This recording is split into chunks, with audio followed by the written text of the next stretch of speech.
Saludos, aquí estamos en la primera parte de la lección número 131 del curso de precálculo. Al final de la lección anterior nos cuestionamos si la gráfica que generaba una función cuadrática era como se indicó cuando estudiamos la función cuadrática en el tema de las funciones algebraicas, una parábola. Una parábola como se define ahora, ¿verdad? Donde recuerde que la definición ahora dice que es el conjunto de puntos en un plano que se encuentran en X instantes desde un punto fijo en ese mismo plano, llamado el foco de la parábola, y hasta una línea fija en ese plano también, llamada la directriz de la parábola. Bueno, pues vamos a ver si efectivamente la función cuadrática genera una parábola de esa naturaleza. Bueno, recordamos que cuando estudiamos la gráfica de la función cuadrática y que la llamamos una parábola, hablamos de si abría hacia arriba o hacia abajo, ¿verdad?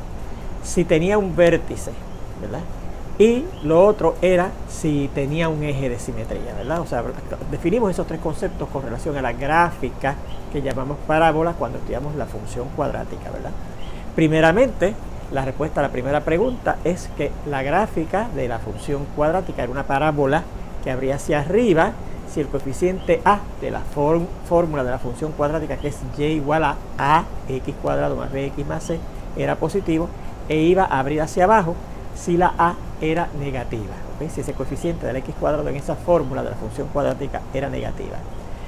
También dijimos que existía un vértice que tenía abscisa negativo b sobre 2a y que iba a ser el punto mínimo de la parábola si abría hacia arriba, y iba a ser el punto máximo de la parábola si abría hacia abajo.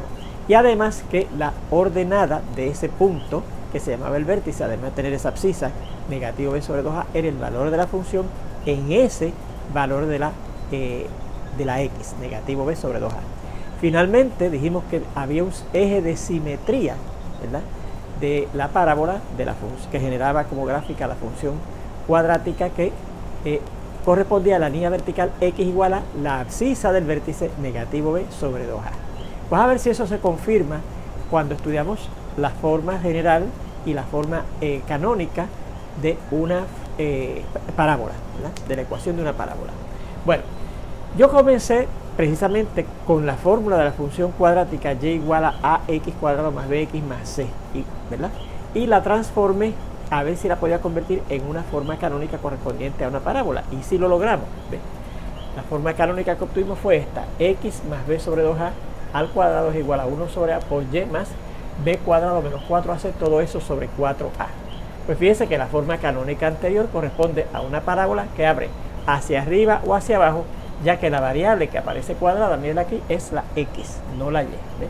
Así que sí, vamos empezando bien, porque la gráfica de una función cuadrática era supuestamente una parábola que abría hacia arriba o hacia abajo. Pues ya, la forma canónica, al yo convertir la fórmula de la función cuadrática en una forma canónica de una parábola, corresponde a una parábola que abre hacia arriba o hacia abajo. Bueno, ¿cómo abrirá entonces esa parábola? ¿Hacia arriba o hacia abajo? Bueno, pues eso dependía de este coeficiente, ¿verdad? Que sí, que se llamaba 4p. 4p. Si ese 4p, si ese coeficiente que está aquí al frente es mayor que 0, o sea, si 1 sobre a, que sería lo que es ahora el 4p, es positivo, y esto es positivo únicamente si la a es mayor que 0, ¿lo ven? Porque si la a fuera menor que 0, 1 entre algo negativo, pues no da positivo. Así es que efectivamente 4p, lo que está aquí al frente, sería positivo si la a es mayor que 0, y eso implicaría que la gráfica o la parábola que genera como gráfica esa ecuación abre hacia arriba. Y ese valor 4p que está aquí al frente, que en este caso nos dio 1 sobre a, si da negativo, entonces abrirá hacia abajo, y eso será negativo si este número a es menor que 0. Así que fíjense que también se corrobora o coincide con lo que habíamos dicho con respecto a la parábola que generaba como gráfica una función cuadrática, que abriría hacia arriba si la a, el coeficiente de la x cuadrado en la fórmula de una función cuadrática, era positiva, y abriría hacia abajo si ese coeficiente a era negativo, ¿verdad? Lo otro que tenemos, que de aquí yo puedo leer que el vértice de la parábola que genera esa forma canónica es el punto negativo b sobre 2a, ¿verdad?, lo que se está dando la x, y negativo b cuadrado menos 4c sobre 4a, lo que se le está restando a la y aquí, ¿verdad? Esa sería la abscisa y la ordenada del vértice. Mírenlo aquí. El vértice sería este punto, ¿verdad? Menos b sobre 2a, lo que se le está restando aquí a la x, ¿verdad? y negativo b cuadrado menos 4ac sobre 4a, lo que se le está restando aquí a la y, ¿verdad? Que puedo escribir esto como negativo b sobre 2a y aquí aplicar la ley de signos de una fracción, ¿verdad? Cambiando el signo al frente de la fracción y en el numerador, y al cambiarlo en el numerador, este término que es negativo se convierte en positivo y este término b cuadrado que es positivo se convierte en negativo b cuadrado, claro, sobre 4a. Y recuerden que cuando yo busqué el valor de la función cuadrática en el valor x igual a negativo b sobre 2a nos daba precisamente eso.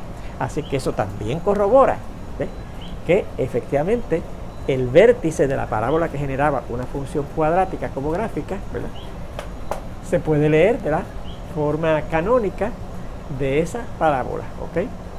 Y finalmente recordamos que la línea vertical x igual a el valor de la abscisa del vértice de la parábola era lo que se conocía como el eje de la parábola, eje de esta parábola, es lo que se conoce como el eje de la parábola.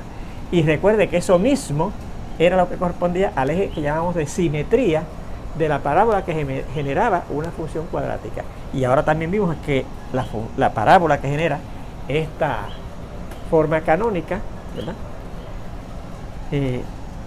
es simétrica precisamente con respecto a su eje, que es esa línea vertical x igual a negativo b sobre 2a. Así que ahí se corrobora el tercer concepto que vimos sobre la supuesta parábola que generaba como gráfica una función cuadrática cuando lo estudiamos en el tema de las funciones algebraicas. Bueno, pues con esto terminamos, ¿verdad?, la discusión de la geometría analítica de la parábola. Y este último ejemplo es muy importante porque verifica que efectivamente la gráfica de una función cuadrática es una parábola como se define ahora, ¿ok? Bien. Pues vamos a ver entonces la tercera sección cónica, que es el siguiente tópico que vamos a estudiar, que es la elipse, ¿ok? La elipse. Bueno, ¿qué es una elipse? Vamos a definirla, ¿verdad? Pues mire, una elipse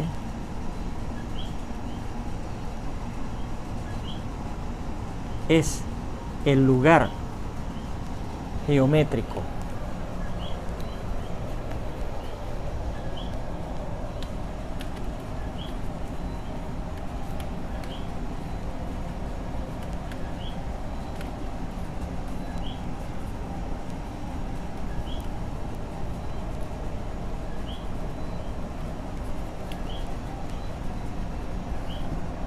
una elipse, vamos a subrayar, ¿verdad?, la frase una elipse, porque es lo que estamos definiendo, ¿verdad? Es el lugar geométrico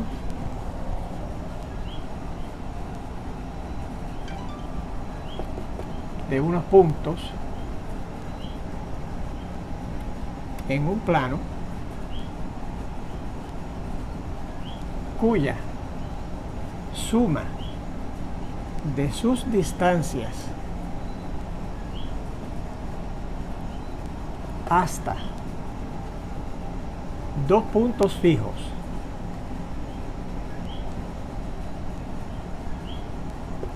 en ese plano, donde se encuentran los puntos que forman la elipse, llamados los focos de la elipse,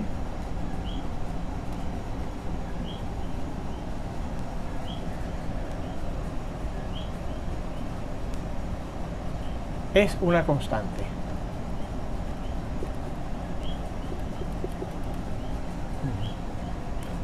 A la línea que contiene a los dos focos de una elipse se le llama el eje focal. Al punto medio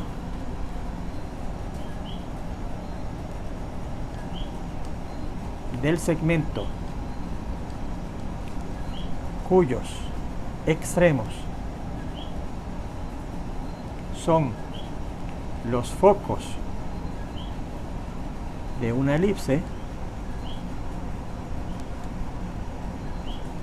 se le llama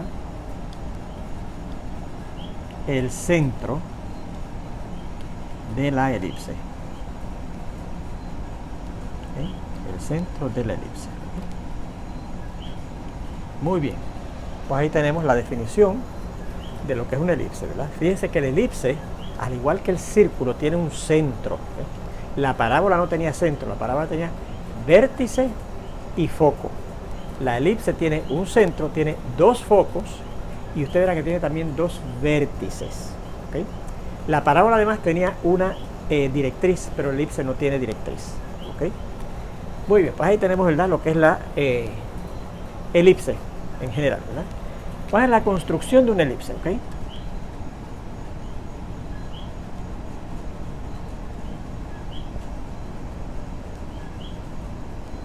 ¿Y por qué vamos a la construcción de una elipse? ¿No? Pues recuerde, cuando estudiamos la parábola, lo primero que hicimos fue construir una parábola geométricamente, ¿verdad? Para ver cuál era la forma que tenía esa figura llamada una parábola.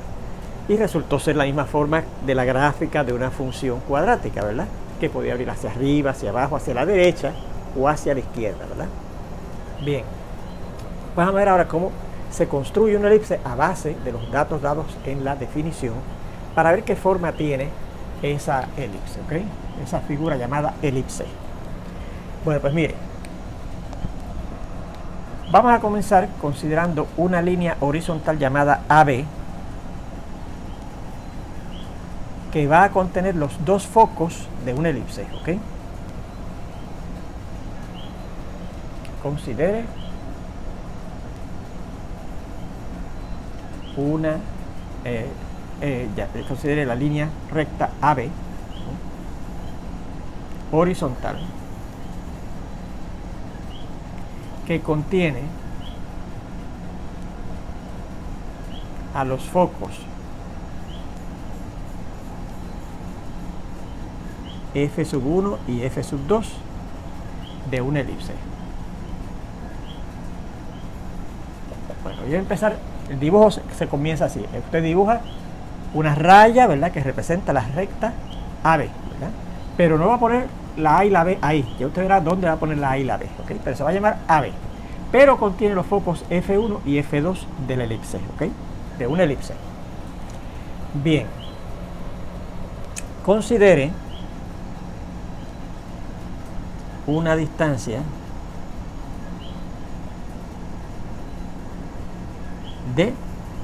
descrita en el diagrama siguiente, ¿ok? Ok.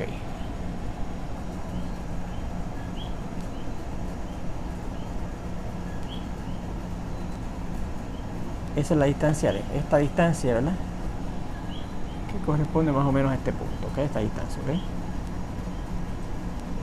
Esa es la distancia D. Pues la primera construcción que vamos a hacer en este dibujo es precisamente para determinar esos puntos A y B que le dan el nombre a nuestra línea horizontal, que va a ser la línea que contiene a F1 y F2. O sea, fíjense que AB va a ser el eje focal de esta elipse porque contiene los dos focos, ¿verdad? Considere esta distancia y construya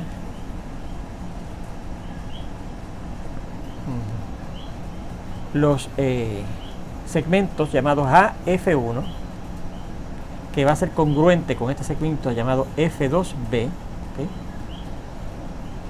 donde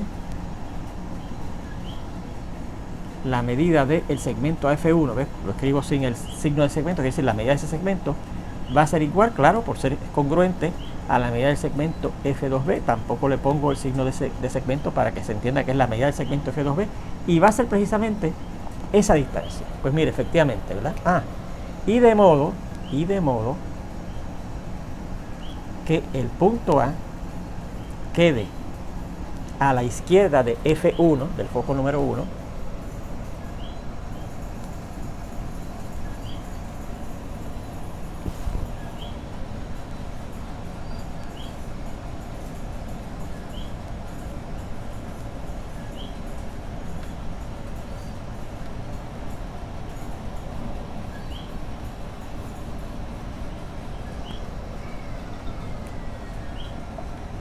a la izquierda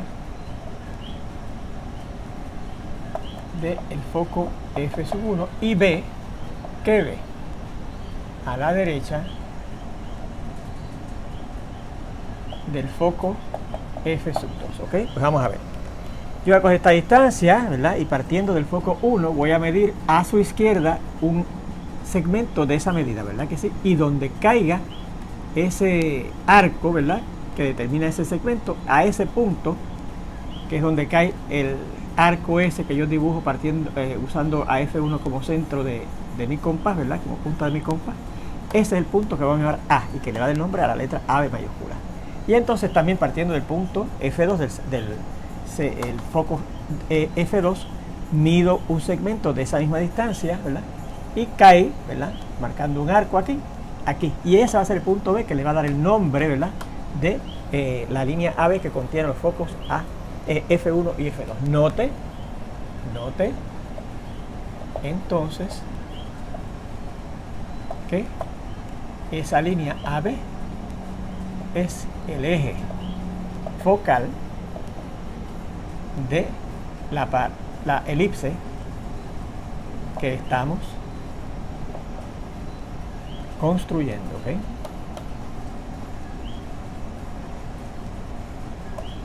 ¿Okay? Bien, muy bien, pues alegamos que esos puntos A y B están en la elipse.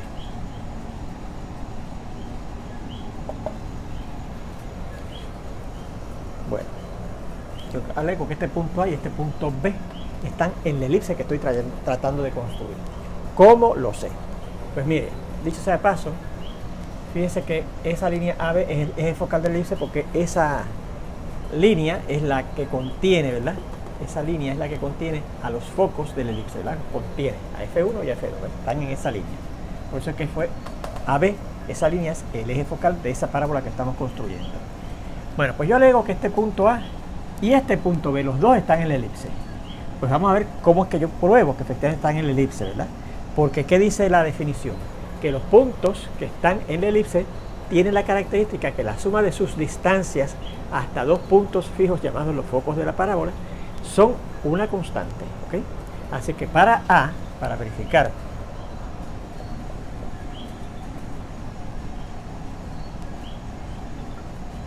que A está en la elipse,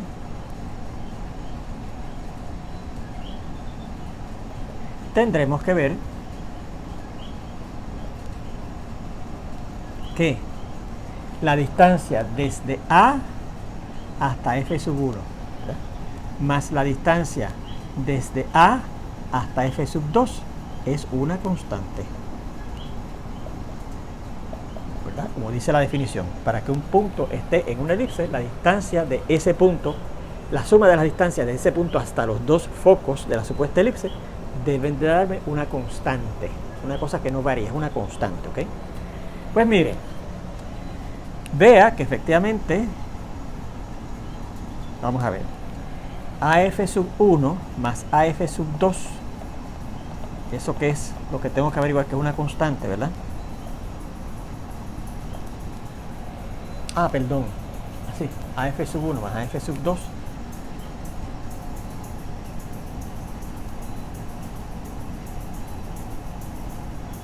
es, vamos a ver, mire, AF sub 1 pues es esto, muy bien, AF sub 1, ¿verdad?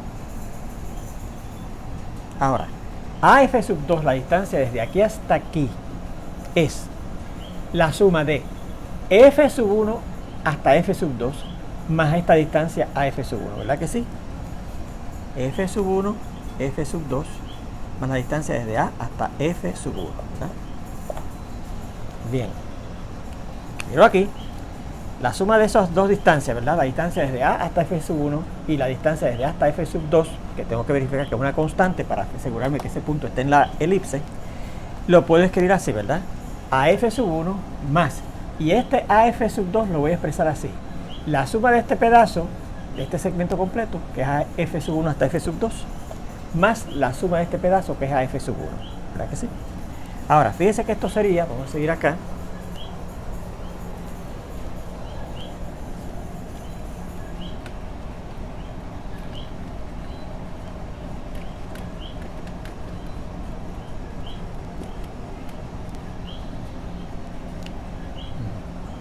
AF sub 1 más F sub 1, F sub 2, ¿verdad? Quitando, ¿verdad? Ahora el paréntesis, más AF sub 1, otra vez, igual que este, ¿verdad? Pero por aquí dice que AF sub 1 es lo mismo que F sub 2B, ¿verdad? Así que en vez de poner este AF sub 1 como AF sub 1, lo voy a sustituir por F sub 2B, que es lo mismo que AF sub 1, ¿verdad? Más F sub 2B. ¿Pero qué es eso? Pues mire, eso es la suma de este segmento, ¿verdad que sí? La medida de este segmento, más la medida de este otro segmento, F sub 1 hasta F sub 2, y más la medida de este otro segmento, F sub 1 hasta B. Pues queda la suma de este segmento, más este segmento, más este segmento. La medida de este segmento cae desde aquí hasta acá, ¿verdad? Por aquel postulado de los subsegmentos de un segmento, ¿verdad? Que las medidas de un segmento es igual a la suma de las medidas de sus subsegmentos, ¿verdad? Que no fueran, que sean disjuntos, ¿verdad? Así que eso da sencillamente AB. Pero fíjese que AB es la medida del segmento AB, ¿verdad? Pero AB es la medida del segmento AB. Y el segmento AB es una constante, ¿verdad que sí? Porque es desde el punto A hasta el punto B. ¿No? Este punto no varía, ¿verdad? Porque este punto tiene que estar a la distancia D de F sub 1. Y este otro punto B tiene que estar a la distancia D de F sub 2, ¿verdad? Porque así lo construimos, ¿se acuerdan? La distancia de A1 hasta F sub, de A hasta F sub 1 y de F sub 2 hasta B es D. De A hasta F sub 1 es D y de F sub 2 hasta B es D. Eso es una cantidad fija, ¿verdad que sí? Y estos puntos son fijos, ¿verdad? No se están moviendo, ¿verdad? Bien, desde el medio de AB. Y esta es una constante. Así que fíjese, sí, la suma de las distancias desde A hasta cada uno de los dos focos me dio una constante, ¿ok? Y esa es la condición que tiene que darme para que un punto esté en una elipse, ¿verdad? Que la suma de sus distancias hasta los focos de la elipse sean una constante. Bien. Ahora, vamos a ver si entonces B también está en esa elipse. Pues entonces, ¿qué tendría que ocurrir? Que la distancia desde B hasta cada uno de los focos, desde B hasta F sub 1 y desde B hasta F sub 2, me tiene que dar una constante también, pero me tiene que dar esa misma constante, ¿verdad? Una constante no cambia, es la constante que me dio la distancia, la suma de la distancia desde A hasta cada uno de los focos, que fue la medida del segmento completo AB, ¿okay? Así que para verificar que B está en esa elipse,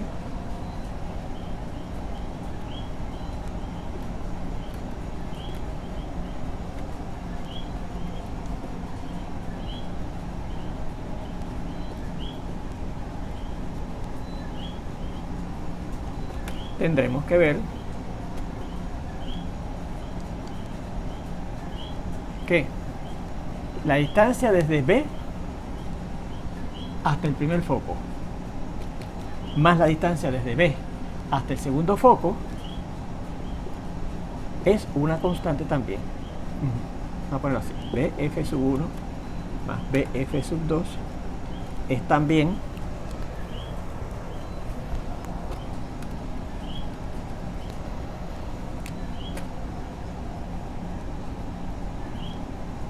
una constante, pero ahora no es una constante cualquiera, tiene que ser la misma constante que me dio la suma de las distancias desde el punto A hasta cada uno de los focos, ¿okay? Que es la medida del segmento AB, la constante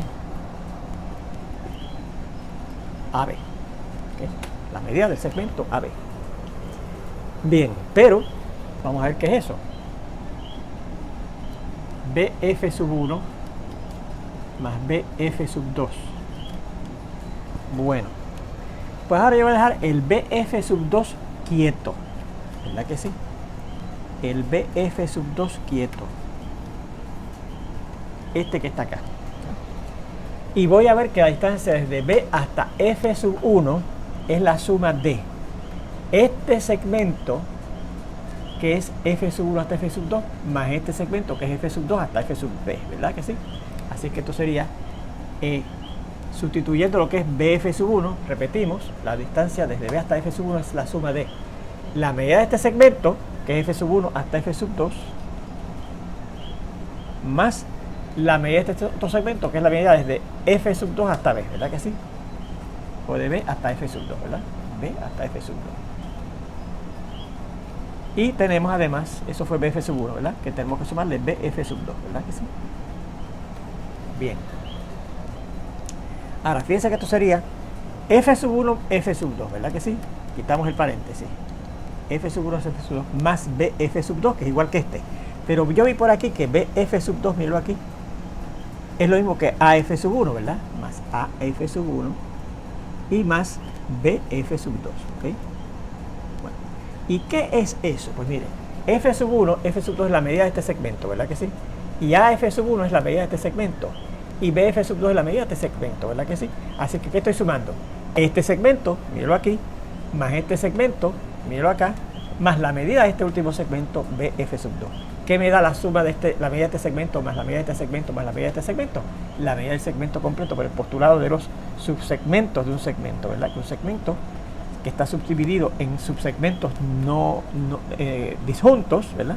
Como conjuntos, es la suma de las medidas de los subsegmentos, ¿verdad? Así que esto me da la medida del segmento completo AB. La misma constante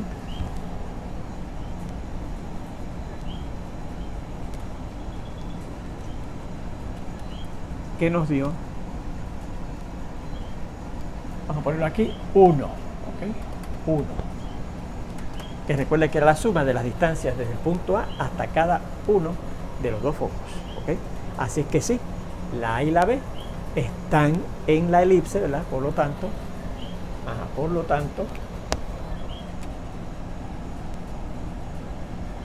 los puntos A y B están en esta elipse, ¿ok?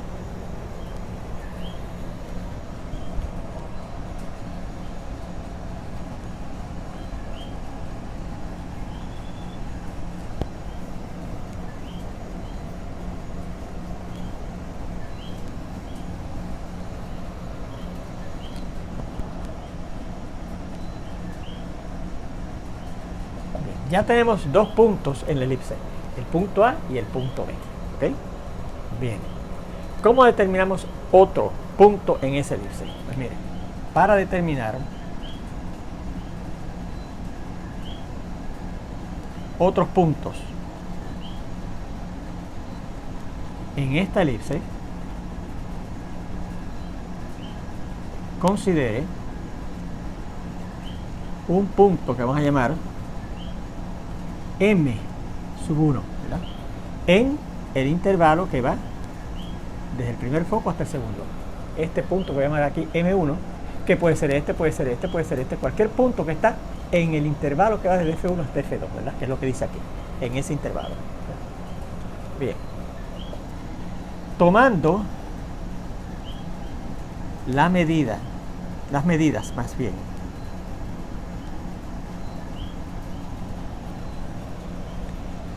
a M sub 1, o sea, la medida de este segmento, y M sub 1B, la medida de este otro segmento, ¿verdad? Construimos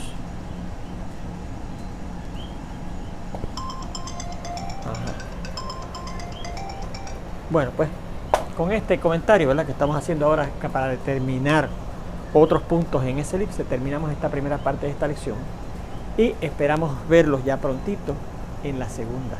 Hasta entonces.